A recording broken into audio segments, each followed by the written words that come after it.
Welcome to Lakshmi academy. இன்றைக்கி நாம் பார்க்க போகிற யூனிட் வந்து 8. ஆல்ரெடி வந்து நம்ம யூனிட் 8 நம்ம 2 வீடியோ போட்டிருக்கோம். அதில் வந்து சென்னை வாசிகள் சங்கம், தேசியவாத பத்திரிகை தொடக்கம், சென்னை மகாஜன சபை, சுதேசி இயக்கம், மிதவாத கூட்டங்கள், திருநெல்வேலி எழுச்சி, ஆஷ் கொலை அப்படின்ட்டு எல்லாம் 𝗍𝗵𝗱 அம்மையார் உட்பட நாம் நிறைய டாபிக்ஸ் வந்து டிஸ்கஸ் பண்ணியிருக்கோம். ஸோ அந்த வீடியோ பார்க்காதவங்க கண்டிப்பாக அந்த வீடியோ பார்த்துருங்க. அதோட கண்டினியூஷனாக இன்றைக்கி நம்ம என்ன பார்க்க போகிறோம் அப்படின்னா, பிராமணர் அல்லாதோர் இயக்கமும் காங்கிரஸுக்கு சவாலும். ஃபர்ஸ்ட் வந்து இந்த பிராமணர்கள் அப்படின்றவங்க தான் வந்து இந்த கவர்மெண்ட் செக்டார் அண்ட் அந்த இயக்கங்கள் எதுவாக இருந்தாலும் பிராமணர்கள் அப்படிதான் ரொம்ப வந்து அதிகமான ஆதிக்கம் செலுத்திட்டு இருந்தாங்க. அதனால எல்லாம் வந்து கம்யூனிட்டியில் இருக்கிறவங்களும் வந்து முன்னாடி வரணும், படிக்கணும், எஜுகேஷன் வைஸாக இருக்கட்டும், இல்லை வேலைக்காகட்டும், இல்லை இயக்கத்தில் வந்து பங்கு பெறுறது, அந்த மாதிரி எல்லா மதத்தினர் எல்லா கம்யூனிட்டியில் இருக்க பீப்புள்ஸும் வந்து வரணும் அப்படின்றதுக்காக இந்த ஒரு இயக்கம் ஸ்டார்ட் பண்ணாங்க, பிராமணர் அல்லாதோர் இயக்கம். இதில் வந்து காங்கிரஸ்க்கு என்னென்ன சவால் இருந்துச்சு அண்ட் அதோட இயக்கம் பற்றி பார்க்கலாம். 1912 வந்து மெட்ராஸ் திராவியன் அசோசியேஷன் வந்து ஸ்டார்ட் பண்ணாங்க. இதில் வந்து செயலாளராக யார் இருந்தாங்கன்னா சி நடேசன் அவர்கள் இருந்தாங்க. ஸோ இவங்க வந்து இந்த பிராமணர் இல்லாத மற்ற மக்களையும் வந்து இந்த அதாவது இயக்கத்தின் மூலியமாக அவங்கள முன்னெடுத்து வந்து அவங்களுக்கு வந்து நிறைய நல்ல விஷயங்கள்லாம் செய்கிறது. இப்போ பார்த்தீங்கன்னா ஜஸ்டிஸ் பார்ட்டி மூலயமா நிறைய செஞ்சுருப்பாங்க. அதெல்லாம் வந்து ஜஸ்டிஸ் பார்ட்டி அப்படின்னாவே நான் பிராமின் மூமெண்ட் தான் வரும். அடுத்தது பார்த்தீங்கன்னா 1916 வந்து திராவிடர் சங்க தங்கும் விடுதி. இவங்களே வந்து என்ன ஸ்டார்ட் பண்ணாங்கன்னா, திராவிடர் சங்க தங்கும் விடுதி அப்படின்ற ஒரு விடுதியை வந்து நடத்திட்டு வந்தாங்க. ஆனால் அந்த விடுதி வந்து ஒரு காலகட்டத்தில் வந்து ஒரு பிளாக், அதாவது ஷட் பண்ணிடுவாங்க, க்ளோஸ் பண்ணிடுவாங்க. ஏன்னா இந்த மாதிரி விடுதி மூலிமா நிறைய பேருக்கு வந்து அவேர்னஸ் வருது அப்படின்றனால அதோட எதிர்க்கிறவங்களை வந்து அதை வந்து மூடிட சொல்லுவாங்க. அதுக்கப்புறம் என்ன பண்ணுறாங்கன்னா, இந்த ஒரு 3 ஜேர்னல்ஸ் வந்து வெளியே வருது. என்னென்ன ஜேர்னல் பார்த்தீங்கன்னா, இங்கிலீஷில் வந்து ஜஸ்டிஸ் அப்படின்றதும், தமிழில் வந்து திராவிடன், தெலுங்குல வந்து 𝗍𝗵𝗆 அப்படின்ற அந்த 3 இதழ்கள் வந்து வெளிவரும். பின்னாளில் அந்த வெளிவரக்கூடிய அந்த இதுதான் வந்து ஜஸ்டிஸ் பார்ட்டி அப்படின்ற பெயர் மாற்றம் ஏற்படுது. ஸோ இது பார்த்திங்கன்னா அந்த ஜஸ்டிஸ் பார்ட்டி வந்து எதையெல்லாம் எதிர்க்கிறாங்க அப்படின்னு பார்த்தீங்கன்னா, சப்போர்ட் பண்ணுறது வந்து நான் பிராமின் மூமெண்ட், எல்லா கம்யூனிட்டி பீப்புள்ஸும் முன்னாடி இருக்கணும் அப்படின்றதான். என்ன எதிர்க்கிறாங்க அப்படின்னு பார்த்தீங்கன்னா, தன்னாட்சி இயக்கத்தை, அந்த தன்னாட்சி இயக்கம் அப்படின்ற அதை வந்து எதிர்க்கிறாங்க. அடுத்ததாக வந்து காங்கிரஸோட கொள்கைகளும் வந்து இவங்க எதிர்க்கிற மாதிரி இருந்துச்சு. ஏன்னா காங்கிரஸில் இருக்கிற நிறைய முக்கிய புள்ளிகள் வந்து பிராமின் கம்யூனிட்டியை சார்ந்தவங்க அப்படின்றனால இவங்க வந்து மொத்தமாக காங்கிரஸை எதிர்க்க ஆரம்பிச்சிட்டாங்க. அதுக்கப்புறம் ஒரு எலெக்ஷன் வருது, 1919 ஒரு எலெக்ஷன் வருது. இந்த நான் பிராமின்லாம் வந்து எலெக்ஷனில் வந்து பார்ட்டிசிபேட் பண்ணணும் அப்படின்றனால அவங்களுக்குன்னு தனியாக வந்து ஒரு இட ஒதுக்கீடு அமைச்சு அந்த எலெக்ஷன் நடக்குது.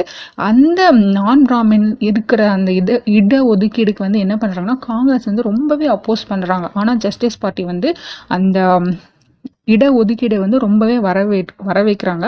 அதுக்கு அடுத்தபடியாக 1920 ஒரு எலெக்ஷன் நடக்குது. காங்கிரஸ் வந்து அதில் வந்து பார்ட்டிசிபேட் பண்ணுறதே இல்லை, அவங்க வந்து போட்டியிடவே கிடையாது. அந்த எலெக்ஷனில் 98 இடத்துல வந்து 63 இடங்கள் வந்து ஜஸ்டிஸ் பார்ட்டி தான் வின் பண்ணிட்டு அதோட சிஎம்ஐ யார் ஆகுறாங்க அப்படின்னு சொல்லி பார்த்தீங்கன்னா, 𝗍𝗵𝗆 அவங்க வந்து சிஎம் ஆகிடுறாங்க.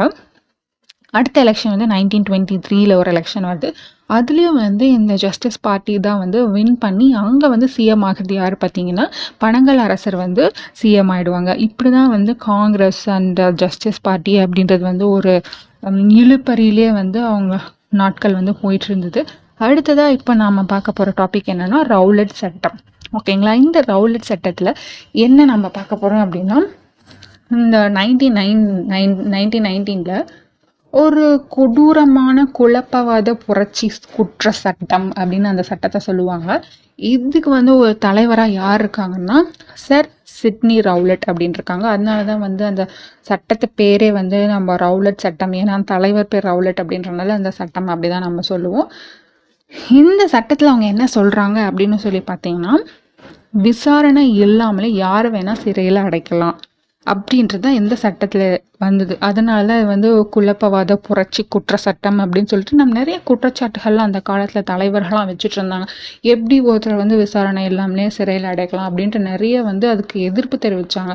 ஏன்னா அப்போ வந்து நிறைய பேர் பிரிட்டிஷை வந்து எதிர்த்தனால இந்த மாதிரி ஒரு சட்டத்தை வந்து பிரிட்டிஷ் கொண்டு வந்தாங்க.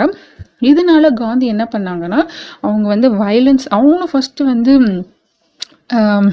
நான் வயலன்ஸாக தான் இருந்தாங்க.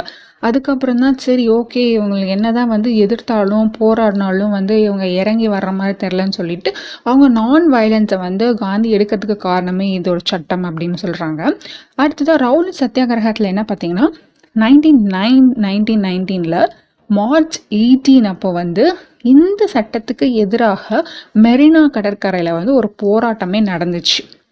ஓகேங்களா. இதில் வந்து ஒரு எக்ஸ்ட்ரா பாயிண்ட் சொல்கிறேன் பாருங்கள். ரோசாப்புதுரை அப்படின்னு சொல்லிட்டு அப்போ வந்து மக்கள் எல்லாரும் ஒருத்தர் வந்து ரொம்பவே கொண்டாடிட்டு இருந்தாங்க.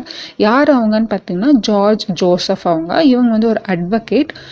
என்னென்ன மக்களுக்கு தேவைப்படுதோ அது எல்லாமே வந்து நலத்திட்டங்கள் நிறைய செய்துட்டு வந்திருந்தாங்க. அதனால பீப்புள் வந்து அவங்கள வந்து எப்படி கூப்பிடுவாங்கன்னு பார்த்தீங்கன்னா ரோசாப்புதுரை அப்படின்னு சொல்லிட்டு செல்லமாக அவங்கள கூப்பிட்டுட்டு இருந்தாங்க. அவங்க நிஜ பெயர் பார்த்தீங்கன்னா ஜார்ஜ் ஜோசப் அப்படின்றதா. இவங்க சொந்த ஊர் கேரளா. இது வந்து எக்ஸ்ட்ரா பாயிண்ட்டு. அடுத்து ரவுலட் சட்டத்துக்கு அப்புறமா நம்ம பார்க்க போகிறது வந்து கிலாஃபத் இயக்கம். கிலாஃபத் இயக்கம் வந்து எதுக்காக ஆரம்பிக்கப்பட்டது அப்படின்னு பார்த்தீங்கன்னா, துருகில வந்து கலீஃபா வந்து ரொம்ப அவமரியாதை செய்திருவாங்க. அவங்கள வந்து நீங்கள் வந்து பதவிக்காக மட்டும்தான் வந்து பதவிக்கு மட்டும்தான் முஸ்லீம்கள் இருக்கணும் அப்படின்ற மாதிரி அவங்க சொன்னதுனால ரொம்பவே அவங்கள வந்து ரொம்ப அவமரியாதை செஞ்சதுனால அவங்கள வந்து பாதுகாக்கணும், அவங்க தான் திரும்ப வந்து அரசராக வரணும் அப்படின்றதுனால கிலாஃபத் இயக்கம் தொடங்கினாங்க. அவங்களுக்கு ஆதரவாக நம்ம தமிழ்நாட்டில் பார்த்திங்கன்னா 17th April 1920 வந்து இந்த மௌலானா ஷவுகத் அலி அப்படின்ற அவங்க அந்த தலைமையில் வந்து ஈரோடு, வாணியம்பாடி அப்படின்ட்டு பல ஊர்களில் வந்து அவங்களுக்கு சாதகமாக வந்து நம்ம போராட்டங்கள்லாம் செஞ்சுட்டு இருந்தோம். அடுத்து வந்து நம்ம தமிழ்நாட்டில் நடந்த ஒத்துழையாமை இயக்கம் எல்லாம் என்னென்ன அப்படின்னு சொல்லி பார்த்தீங்கன்னா, தமிழ்நாட்டோட தலைவராக அப்போ வந்து யார் இருந்தாங்க, ஹெட்டு யார் அப்படின்னா ராஜாஜியும் பெரியார் தான் வந்து இந்த எல்லா இயக்கத்துக்கும் வந்து முன்னோடிகளாக இருந்தாங்க. இவங்களுக்கு ஹெல்ப் பண்ணுறதுக்கு வந்து 𝗤𝗵𝗆 இருந்தாங்க. அவங்க வந்து முஸ்லீம் அப்படின்றனால முஸ்லீம் பீப்புளும் வந்து இந்த இயக்கத்துக்கு வந்து சப்போர்ட் பண்ண ஆரம்பித்தாங்க. ஏன்னா அவங்க தலைவர் சப்போர்ட் பண்ணுறனால எல்லாரும் வந்து இந்த இயக்கத்துக்கு வந்து ரொம்பவே ஆதரவு தெரிவித்தாங்க. ஃபஸ்ட்டு அந்த இயக்கத்தில் வந்து வரிகோடா இயக்கம் அப்படின்னு இருந்துச்சு. இது வந்து தஞ்சாவூரில் நடந்துச்சு. இதில் வந்து எப்படியெல்லாம் வந்து அவங்களுக்கு எதிர்ப்பு தெரிவித்தோம் அப்படின்னா, சட்டமன்றத்தை புறக்கணிக்கிறது, பள்ளிகளுக்கு செல்லாமல் புறக்கணித்தல், நீதிமன்றங்களுக்கு செல்லாமல் புறக்கணித்தல், அந்நிய பொருட்களை வாங்காமல் புறக்கணித்தல் அப்படின்னு நிறைய வகையில் வந்து நம்மளுடைய எதிர்ப்புகளை வந்து தெரிவிச்சிட்டு இருந்தோம். அதுக்கப்புறம் குற்றம் பரம்பரை சமூக சட்டத்திற்கும் எதிர்ப்பு தெரிவித்தாங்க. அது மட்டும் இல்லாமல் 1921 சட்ட மறுப்பு இயக்கம் நடக்கும் அப்படின்னு சொல்லிட்டு ராஜாஜியும் சுப்பிரமணிய சிவா, சாஸ்திரி, ஈவேரா இவங்க எல்லாம் சொன்னதுனால அவங்கள எல்லாரையும் வந்து அரெஸ்ட் பண்ணியிருந்தாங்க. 1922 வந்து வேல்ஸ் இளவரசர் வந்து சென்னைக்கு வராங்க அப்படின்னு தெரிஞ்சதுனால அவங்களுக்கு வந்து புறக்கணிப்பு தெரிவிச்சிருந்தாங்க. அதே வருடம் வந்து சௌரி சௌரா இயக்கத்தின் மூலியமாக 22 போலீஸ் ஆஃபீஸர் வந்து செத்துருப்பாங்க. அதனால சரி இந்த ஒத்துழையாமை இயக்கத்தை வந்து நாங்கள் விலக்கி கொள்கிறோம் அப்படின்றதுனால இந்த சௌரி சௌராக்கு அப்புறம் தான் வந்து அவங்க வந்து இந்த போராட்டத்தை கைவிட்டுடுவாங்க. அடுத்ததாக ஈவேராலாம் என்ன பண்ணியிருக்காங்க அப்படின்னு பார்த்தீங்கன்னா, இவங்க வந்து கதர் விற்பனை வந்து ரொம்ப அதிகமாக விற்பனை செஞ்சுருப்பாங்க. அதே மாதிரி இந்த கல் இறக்குறாங்க அப்படின்றதுக்காக அதுக்கு எதிர்ப்பு தெரிவிக்கும் விதமாக தன்னுடைய தென்னை மரத்தை எல்லாத்தையுமே வெட்டி சாய்த்தாங்க அப்படின்னு நம்ம சின்ன வயசுலேயே படிச்சிருப்போம். அதே பாயிண்ட் தான் இங்கே. அதே மாதிரி வைக்கம் என்ற ஊரில் வந்து கோயிலுக்குள்ளே வந்து சில கம்யூனிட்டி பீப்புளெலாம் வந்து அலோவ் பண்ணாமல் இருந்தாங்க. அதனால் அவங்க போய் வந்து அப்போ இருந்த கேரளா தலைவர்களை வந்து அரெஸ்ட் பண்ணிடுவாங்க. ஏன்னா அவங்க வெளியே இருந்தால் வந்து போராட்டங்கள் வெடிக்கும் அப்படின்றனால. அதுக்காக நம்ம ஈவேரா என்ன பண்ணாங்கன்னா, கேரளா போயிட்டு அந்த பீப்புளுக்காக நிறையவே வந்து போராட்டம் நடத்தியிருப்பாங்க. அதனால் வந்து கேரளா மக்கள்லாம் வந்து ஈவேராவுக்கு வந்து பாசமாக வந்து வைக்கம் வீரர் அப்படின்னு சொல்லிட்டு ஒரு பெயர் வந்து சூட்டியிருக்காங்க. இவங்க வந்து காங்கிரஸில் வந்து அதிருப்தி ஆயிடுச்சு. ஏன்னா வந்து பிராமின்க்கு தான் வந்து காங்கிரஸ் சப்போர்ட் பண்ணுறனால ஈவேராக்கு வந்து அந்த பர்டிகுலராக அந்த விஷயம் வந்து பிடிக்கல. அதனால் வந்து காங்கிரஸ்லேருந்து வெளியே வந்துடுவாங்க. அதுக்கப்புறம் வி.வி. சுப்பிரமணியனார் அப்படின்ற அவங்களோட ஹெல்ப் மூலயமா சேரன்மாதேவி குருகுல பள்ளி வந்து ஒரு பள்ளியை வந்து நிறுவுவாங்க. அதுக்கப்புறம் வந்து அந்த ஒரு குருகுல பள்ளிக்கு வந்து காங்கிரஸோட சப்போர்ட் வந்து இருந்துச்சு. ஆனால் காங்கிரஸோட சப்போர்ட் அங்கே வந்ததும் என்ன ஆயிடுச்சுன்னா அந்த பள்ளியில் வந்து இந்த டிஃப்ரென்சியேஷன் பார்க்க ஆரம்பிச்சிட்டாங்க. அதனால அங்கிருந்தும் வெளியே வந்து அதுக்கப்புறம் சுயமரியாதை இயக்கம் அப்படின்ற ஒரு இயக்கத்தை வந்து பெரியார் வந்து ஆரம்பிச்சிருப்பாங்க. அடுத்து நம்ம பார்க்க போகிறது வந்து சுயராஜ்ய கட்சி நீதி கட்சிக்கும் ஏற்பட்ட ஒரு மோதல். காங்கிரஸ் எல்லாமே ஒற்றுமையாக தான் இருந்தாங்க. ஆனால் அவங்களுக்குள்ள ஒரு போட்டி ஏற்படவும் என்ன ஆச்சுன்னா ரெண்டாக பிரிஞ்சிச்சு. மாற்றத்தை விரும்புவோர் ஒரு கூட்டணியாகவும் மாற்றத்தை விரும்பாதவோர் ஒரு கூட்டணியாகவும் ரெண்டாக வந்து ஸ்பிளிட் ஆயிடுச்சுன்னு சொல்லுவாங்க. அதனால தான் வந்து சுயராஜ்ய கட்சியை வந்து ஸ்டார்ட் பண்ணாங்க. தமிழ்நாட்டில் வந்து சுயராஜ்ய கட்சிக்கு அப்போ தலைவராக இருந்தது யார் அப்படின்னு சொல்லி பார்த்தீங்கன்னா 𝑠.ஸீனிவாசனார், 𝗧𝗵𝗔 அவர்கள். இவங்க 2 பேர் தான் வந்து நம்ம தமிழ்நாட்டுக்கு வந்து சுயராஜ்ய கட்சி வந்து ஹெட்டாக இருந்தாங்க. அடுத்ததாக பார்த்தீங்கன்னா 1926 ஒரு எலெக்ஷன் நடக்குது.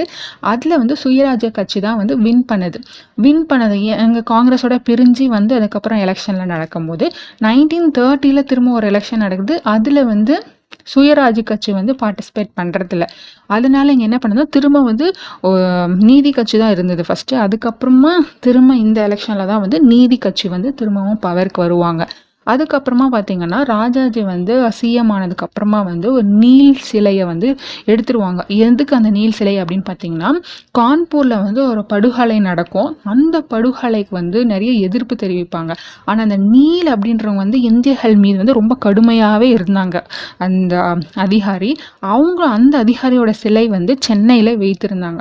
அதனால ரொம்பவே வந்து நிறைய மக்கள் வந்து எதிர்ப்பு தெரிவித்ததுனால 1937 ராஜாஜி அவங்க சிஎம்மாக வந்தப்போ என்ன பண்ணுவாங்கன்னா அந்த சிலையை எடுத்துட்டு அந்த சிலையை வந்து மியூசியமில் வச்சுட்டு மக்களுக்கு வந்து அந்த மக்களுடைய கோரிக்கையை வந்து நிறைவேற்றினாங்க. ஓகேங்களா. அடுத்த கடைசியாக நம்ம டாபிக் என்ன பார்க்கணும்னா சைமன் குழுவை வந்து எப்படி புறக்கணிச்சாங்க அப்படின்னா 1927 இந்திய சட்டப்பூர்வ ஆணையம் அப்படின்ற ஒரு கமிட்டி வச்சுருந்தாங்க.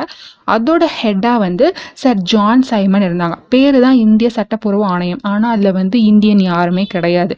எல்லா தேசிய தலைவர்களும் வந்து இதை ரொம்பவே எதிர்த்தாங்க, எல்லாத்தையும் புறக்கணிக்க ஆரம்பித்தாங்க.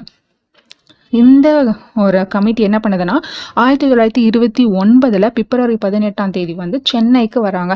ஸோ சென்னைக்கு வரும்போது சென்னையில் இருக்க மக்களும் வந்து அதற்கு எதிர்ப்பு தெரிவிக்கும் விதமாக அவங்கள வந்து வருகையை வந்து புறக்கணிக்கிறாங்க. நிறைய அவங்க போகிற வழியெல்லாம் வந்து நிறைய எதிர்ப்பு தெரிவித்தாங்க. ஸோ இந்த மாதிரி பல இயக்கங்கள் மூலியமாக பல குழுக்கள் மூலியமாக கட்சிகள் மூலியமாக அப்படின்ட்டு நம்ம வந்து இந்த ஆங்கிலேய ஆட்சியும் அதுக்கு எல்லாத்துக்குமே நம்ம என்ன பண்ணிட்டோம்னா ஒத்துழையாமை இயக்கம் அப்படின்ற ஒரு இயக்கம் வந்து இதெல்லாம் நம்ம தமிழ்நாட்டில் நடந்தது லிஸ்ட் பண்ணியிருக்கேன்.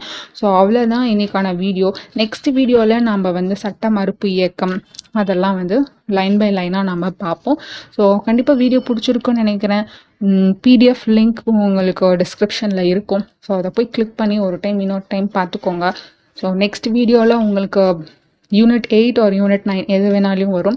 ஸோ எங்கள் கூடயே சேர்ந்து படிங்க. கண்டிப்பாக எக்ஸாமில் கிராக் பண்ணுங்கள், அதிகாரியாக வாங்க. So all the best and thanks for வாட்சிங் this video. Thank you so much.